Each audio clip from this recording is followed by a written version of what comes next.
Hello everyone. তো আজ যে সরকারি চাকরিটি প্রকাশিত হয়েছে সেটা হচ্ছে বিদ্যুৎ জ্বালানি ও খনিজ সম্পদ মন্ত্রণালয় থেকে। তো এটা হচ্ছে বিদ্যুৎ বিভাগের একটা সার্কুলার। তো এইখানে হচ্ছে বাংলাদেশের সকল শ্রেণী এবং সকল নৃগোষ্ঠী এবং সকল কোঠার প্রার্থীগণ এবং সকল জেলা থেকে আবেদন করতে পারবেন। তো এই বিশাল নিয়োগ বিজ্ঞপ্তিতে যেসব পদ রয়েছে সেসব পদ হচ্ছে সর্বপ্রথম হচ্ছে কম্পিউটার অপারেটর, গ্রেড সংখ্যা 13। আর গ্রেড সংখ্যা 13-তে বেতন স্কেল হচ্ছে 11,000 থেকে 26,900 590 টাকা পর্যন্ত। তো এটা হচ্ছে মানে এটা বেসিক। এর সাথে এক্সট্রা কমিশন বা আপনার টিফিন ভাতা বা এমনি এক্সট্রা যে রেশন এসব কমিশন দিয়ে এক্সট্রা মানে সর্বপ্রথম আপনারা 20 থেকে 21,000 মতো টাকা পেয়ে যাবেন। তো পদ সংখ্যা মাত্র একটি। তো শিক্ষাগত যোগ্যতা হচ্ছে কোন স্বীকৃত বিশ্ববিদ্যালয় হতে বিজ্ঞান বিভাগ স্নাতকোত্তর সম্মান এবং সমমানের ডিগ্রি এবং কম্পিউটার মুদ্রাক্ষরিক প্রতি মিনিটে বাংলা 25 শব্দ এবং ইংরেজিতে 30 শব্দ গতিসহ সংশ্লিষ্ট বিষয়ের স্ট্যান্ডার্ড অ্যাপটিটিউড টেস্ট এ উত্তীর্ণ হতে হবে। তো আপনাদের জন্য মানে এখানে হচ্ছে এই পদটার জন্য আপনার স্ট্যান্ডার্ড অ্যাপটিটিউড টেস্ট এর একটা এক্সাম হবে। তো এই এক্সামে উত্তীর্ণ একটা সার্টিফিকেট লাগবে, প্রয়োজন হবে।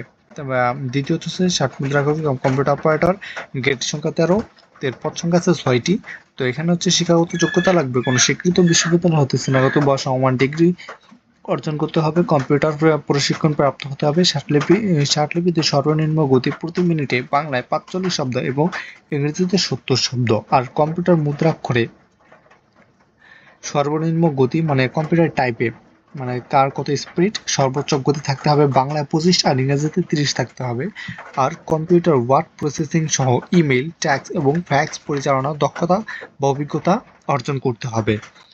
আর তৃতীয়ত হচ্ছে অফিস সহকারী কাম কম্পিউটার মুদ্রাক্ষরিক, এর গ্রেড সংখ্যা হচ্ছে 16তম, পদ সংখ্যা আছে 7টি। এর যোগ্যতা হচ্ছে কোনো স্বীকৃত বোর্ড হতে উচ্চ মাধ্যমিক সার্টিফিকেট বা সমান পরীক্ষা উত্তীর্ণ হতে হবে, কম্পিউটার প্রশিক্ষণ প্রাপ্ত হতে হবে এবং এর একটা সার্টিফিকেট লাগবে। কম্পিউটার মুদ্রাক্ষরে সর্বনিম্ন 20 মানে ইংলিশে 20 এবং বাংলায় 20 গতি থাকতে হবে। তবে কম্পিউটার ওয়ার্ড প্রসেসিং বা সহ ইমেল, ফ্যাক্স পরিচালনার দক্ষতা অভিজ্ঞতা থাকতে হবে।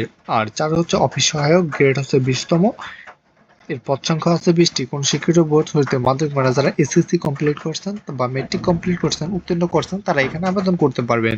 তো আবেদন ফর্ম পূরণে যেসব নির্ধারণ বা নিষেধাজ্ঞা রয়েছে সেগুলোর মধ্যে সর্বপ্রথম হচ্ছে আপনার আবেদনকারী বয়স হতে হবে 1/10/2025 তারিখ হতে 18 থেকে সর্বোচ্চ 32 বছর পর্যন্ত প্রার্থীগণ আবেদন করিতে পারিবেন। তো এখানে হচ্ছে যারা মানে এখানে আবেদন করতে চান বা পরীক্ষা দিতে চান, পুনরায় বা আগে পূর্বে যদি কোনো সরকারি বা বেসরকারি অফিস বা মন্ত্রণালয়ে কর্মরত থাকেন, তবে সেখান থেকে আপনাদের ডিপার্টমেন্ট ক্যান্ডিডেট বা অপশন সিলেক্ট করতে হবে বা তাদের ওইখান থেকে পরামর্শ করে তাদের ওইখান থেকে একটা মানে ট্রান্সফার বা সার্টিফিকেট আনতে হবে, ছাড়পত্রের মূল কপি জমা দিতে হবে। ঠিক আছে। এরপরে হচ্ছে নিয়মের ক্ষেত্রে সাধারণত সরকারি বিধান এবং পরবর্তী সংক্রান্ত বিধিবিধানের কোনো সংশোধন হলে তা অনুসরণ করতে হবে। মৌখিক পরীক্ষার সময় প্রার্থীদের যেসব কাগজপত্র নিয়ে যেতে হবে সেটা হচ্ছে মানে সকল শিক্ষাগত যোগ্যতা নিতে হবে, নাগরিকত্ব সনদ নিতে হবে, চারিত্রিক সনদপত্র নিতে হবে, জাতীয় পরিচয় পত্র নিতে হবে প্রযোজ্য ক্ষেত্রে। আর কম্পিউটার বা সার্টিফিকেট যে একটা মানে কোর্স কমপ্লিট করছেন বা প্রশিক্ষণ প্রাপ্ত যে একটা সার্টিফিকেট আছে, ওই সার্টিফিকেটটা আপনি নিয়ে যেতে হবে মৌখিক পরীক্ষার সময়। তো সর্বপ্রথম হচ্ছে আপনাদের লিখিত পরীক্ষার সময় হচ্ছে আপনাদের শুধু অ্যাডমিট কার্ড নিয়ে গেলেই হবে, বা এটা হচ্ছে অ্যাপ্লিকেশন করবে এবং অ্যাডমিট কার্ড দুটো একসাথে নিয়ে যাবেন, সমস্যা নেই। তো অ্যাডমিট কার্ডই আপনাদের বেশি গ্রহণযোগ্য হয়ে থাকে। আর যারা আবেদন করতে বা পরীক্ষা দিতে ইচ্ছুক তারা আমার ডিসক্রিপশন বা পিন কমেন্টে পেয়ে যাবেন এর আবেদন লিঙ্ক, ওইখান থেকে আপনারা আবেদন করতে পারবেন। বা এখানে যে ইয়াটা আছে মানে যে লিঙ্কটা আছে এখান থেকে আবেদন করতে পারবেন। তো আপনাদের হচ্ছে এরপরে হচ্ছে তৃতীয় ধাপে আছে আপনাদের অনলাইন আবেদন প্রার্থীদের রঙিন ছবি দিতে হবে। তো এটা হচ্ছে 300x300 পিক্সেল দিতে হবে এবং স্বাক্ষর 300x80 পিক্সেল দিতে হবে। তবে লক্ষ্য রাখতে হবে যে আপলোডকৃত ছবি 100 KB হতে হবে এবং আপনার হচ্ছে স্বাক্ষর হতে হবে 60 KB। তবে এটা কিভাবে করবেন সেটা আমি দেখিয়ে দিব। তো সর্বপ্রথম আপনি আপনার ব্রাউজারে চলে যাবেন বা ফোনে থাকলে আপনি ক্যানভায় চলে যাবেন। তো এখান থেকে হচ্ছে ক্যানভা সিলেক্ট করবেন, ক্যানভা সিলেক্ট করার পর ক্যানভার ভিতরে চলে যাবেন। তো ক্যানভায় যাওয়ার পর এখান থেকে হচ্ছে আপনার যাদের মানে ইয়ে আছে এখানে লগ ইন করা আছে, তো তারা আপনার লগ ইন করে ঢুকে যাবেন, যাদের লগ ইন নেই তারা সাইন আপ করে নেবেন। তো এখান থেকে হচ্ছে সর্বপ্রথম কাস্টম সাইজে চলে আসবেন। কাস্টম সাইজ থেকে আপনার ছবি দিয়ে দিবেন। ছবি হচ্ছে 300 গুণ 300 মানে হোয়াইট এবং হাইট 300 লাগবে। আর এখানে হচ্ছে যেহেতু পিক্সেল সাইজ সেহেতু px দিয়ে দিবেন। এরপর ক্রিয়েট নিউ ডিজাইনের পর মানে ন্যাচারাল ফ্রেমটা চলে আসছে। তো এখানে আসার পর হচ্ছে এখানে হচ্ছে আপনারা আপলোড করে দিবেন। যদি এখানে আপলোড করা থাকে তাহলে আপলোডটা বসিয়ে দিবেন, না হলে এখানে মানে আপলোডেড ফাইল এখান থেকে আপনারা যে কোনো একটা ছবি দিতে পারবেন। তো এখান থেকে যেহেতু ছবিটা আছে নেটের সমস্যা আসতেছে না,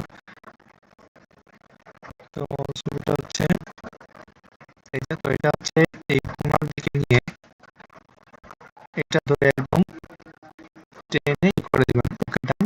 ক্লিক করার পর এরপর হচ্ছে আপনার এখান থেকে হচ্ছে শেয়ার অপশনে ক্লিক করবেন। শেয়ারে ক্লিক করার পর এখানে হচ্ছে ডাউনলোডে ক্লিক করবেন। ডাউনলোডে ক্লিক করার পর এখানে হচ্ছে পিএনজিতে আপনার স্টোরেজ নাই বেশি, আপনি জেপিজি নেবেন। জেপিজি নিলে আপনার স্টোরেজ কম হবে। এখানে হচ্ছে আপনার লিমিটেড সাইজ, এখানে দেখি কতটুকু নেয়।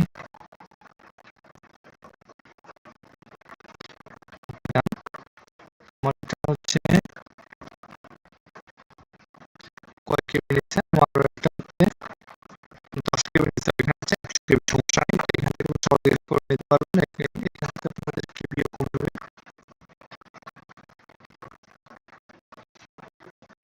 আর আবেদন সংক্রান্ত বা কোনো তথ্য মানে জানার অনুষ্ঠান মানে পোস্ট দিয়ে দেবো বা একটা ভিডিও ক্রিয়েট করে দেবো, এটা দেখে আপনারা আবেদন করতে পারবেন। যদি আপনাদের প্রয়োজন হয় আমাকে আবেদন করার জন্য মেসেজ বা